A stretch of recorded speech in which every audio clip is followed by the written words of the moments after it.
time for another Dogfight battle. What's going on, guys? I'm Aaron from PhoneDog.com, and up today, two phones that are really kind of brothers, but we got to put them to the test in traditional phone dog style. The Samsung Galaxy S2 available now on AT&T, and the Samsung Galaxy S2 Epic 4G Touch. I think I forgot the comma on that, but you get the idea, available on Sprint. Both members of the Galaxy S2 family, but they look a little bit different. This one looks a little bit more like the international version. This one has a bigger display, 4.52 inches, and has a bigger battery, 1,800 milliamps as opposed to 1,650 milliamp hours over here. Both have the same dual core 1.2 gigahertz processor, so it's really going to boil down to which form factor is the best and which carrier is the best to support these Galaxy S2 devices. We're going to find out in the full dogfight, but first, special thanks to my boys at Best Buy because they hook us up with all kinds of cool phones just like this for use in our One Paw Bandit game. So when you go into Best Buy Mobile, they'll help you walk out working regardless of whether you get this Galaxy S2 or this Galaxy S2. They'll help you walk out working. They'll set up your email, your web, get you set up with your phone calls, your voicemail, and more. So when you walk out that door,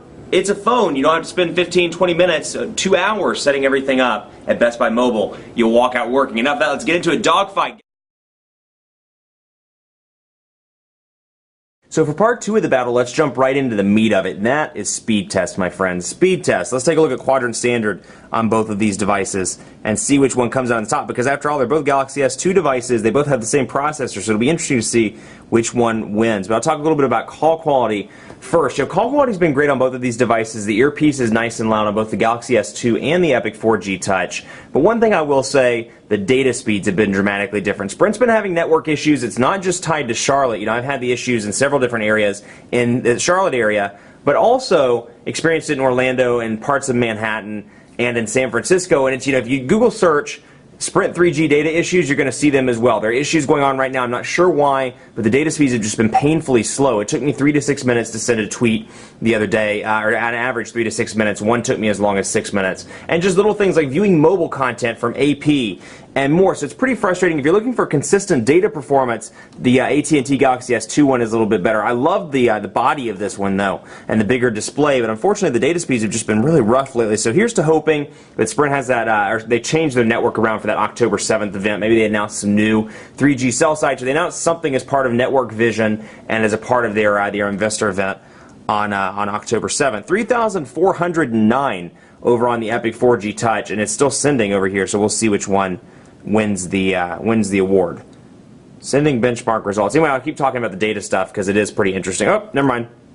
3,144. So 3,144 over here. 3,409. It's pretty interesting there. Let's take a look at speed test because you're going to see what I mean here with the various speeds. Now I'm running 4G right here. I found that it's relatively, I shouldn't say decent, because their 4G speeds right in my office here in Uptown have averaged between 0.5 megabits per second all the way up to, if I'm lucky and there's not a whole lot of traffic on the cell sites, about 2 megabits per second. We'll see what it does right now because we're just past rush hour, so hopefully it'll be a little bit of a faster speed. But I'm comparing HSPA Plus over here to Sprint's 4G or WiMAX, so we'll see which one comes out on top. So you can just see the speed differences here, and this isn't something, again, I want to harp on this, it's not something that I've noticed just in the area I'm standing in right now. The same thing happens at my home. I'm in North Charlotte. I tested them in Northeast Charlotte, tested them in South Charlotte. One time I've had really good speeds are either areas right under a Sprint cell site or in an area, you know, of course, obviously where I'm using Wi-Fi. So it's just been really disappointing, and this is 4G again. I've seen these speeds as high as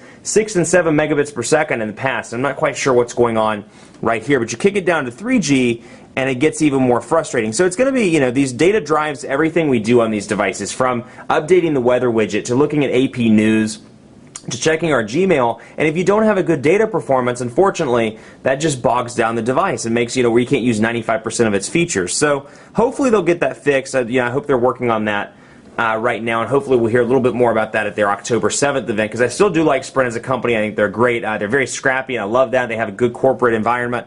We'll hope to see some changes. I'm going to run another one over here and see if I can get this one to kick back down, because I wanted to show you what it was like on 3G and see if I can get this one to start up. It looks like it's kind of frozen. Decided to stop, so we're going to try this again. Let's go over here to Task Manager. Let's kill out speed test, and we'll start it back up to see what we can do. See if we can get kind of a 3G score. Maybe they're a little bit faster tonight. Let's hope that they made some changes already. Sprint did reach out. They were kind enough to reach out and say, hey, what's going on? And I kind of talked to them about some of the issues. So hopefully we'll see some improvements here in the coming weeks, but it doesn't seem to want to cooperate and find the closest server. But you can see over here 1.73, so usually pretty consistently in this area between 1.5 and about 2 megabits per second. At night or when the traffic's a little bit less, you see it go as high as 3.5 to 3.75 megabits per second on the download. This is taking too long, so I'm going to go ahead and cancel out of that, but you get the general idea. It's just been very, very frustrating, so hopefully 4G will kick back on.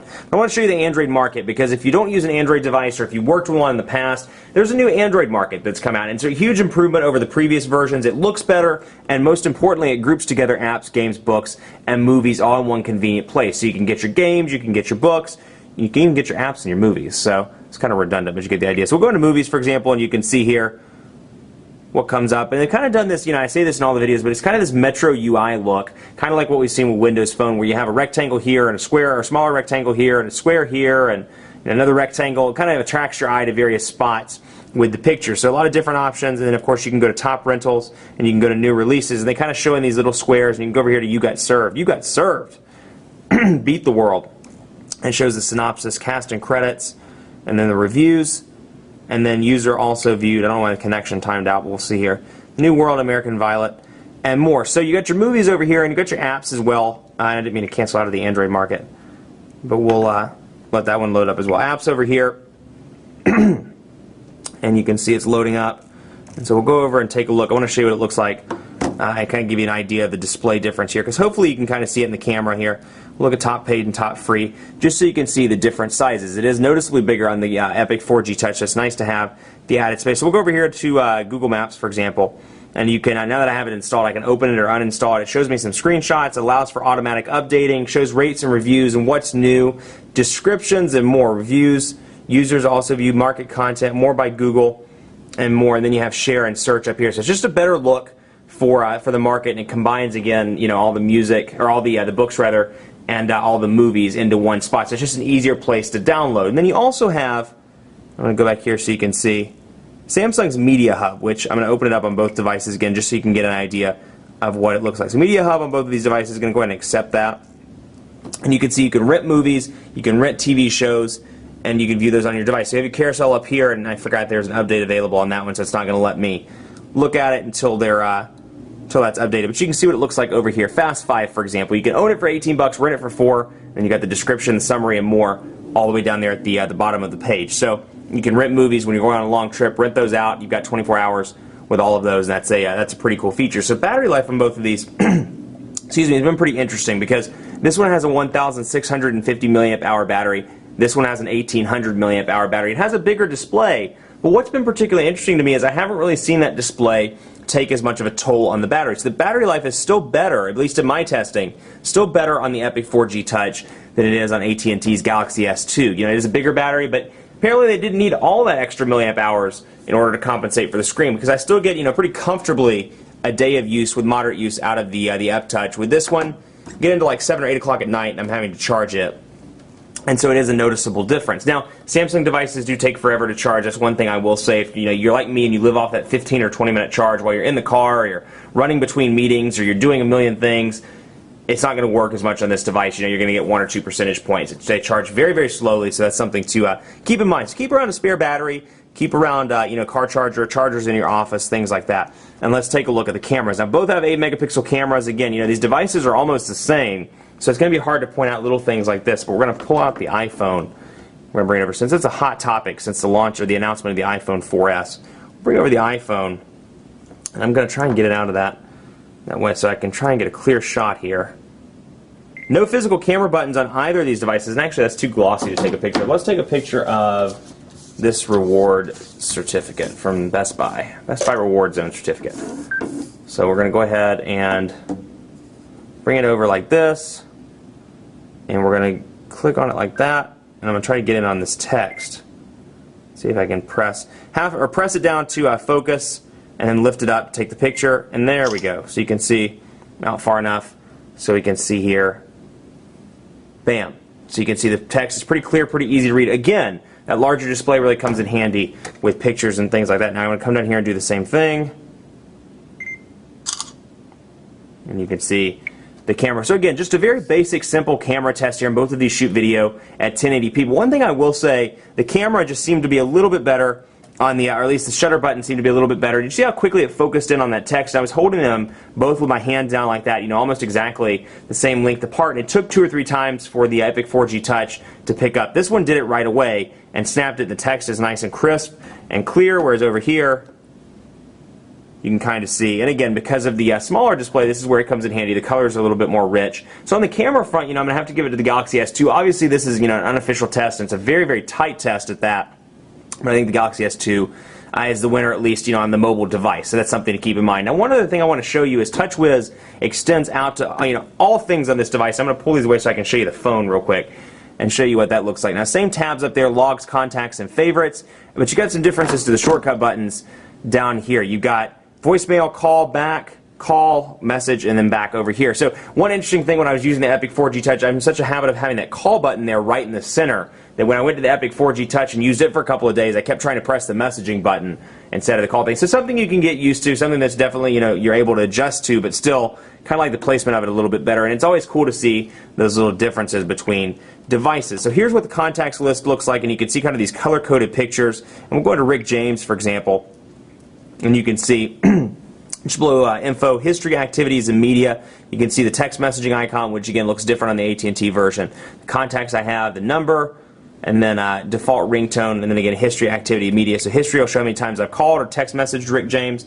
our activities together, and our media together. And then of course I can favorite it, and I can save a picture if I so desire. So you've got all these different options. I wouldn't say it's quite up to par with HTC Sense and how they've organized everything, but it's still very, very decent. And TouchWiz 4.0 has quickly become one of my favorite mobile user interfaces just because it's very crisp, very clean. 4.0 is a huge improvement over 3.0, and it works really well with both of these devices. Now, one of these devices has to be declared as a winner, and I'm going to give it, just by a narrow, narrow margin to the Epic 4G Touch. And I'm giving it to the Epic 4G Touch for hardware. It's got the bigger display. It has a nicer body to it, in my opinion. I like the way the hump is a little bit more subtle on the back of this, and the bigger battery. That's huge for me. Battery's a big one. May not be for you, but for me, 1,800 milliamp hour battery makes a big difference as opposed to the 1,650 milliamp hour one in the AT&T version. Now, one thing I will say, Sprint's network is struggling right now, and there are a bunch of iPhone 4S's about to land on the Now Network. So hopefully, at this October 7th event, they'll either talk about some of the kinks with their 3G and with their 4G. Hopefully they'll get that worked out in due time. But I would take advantage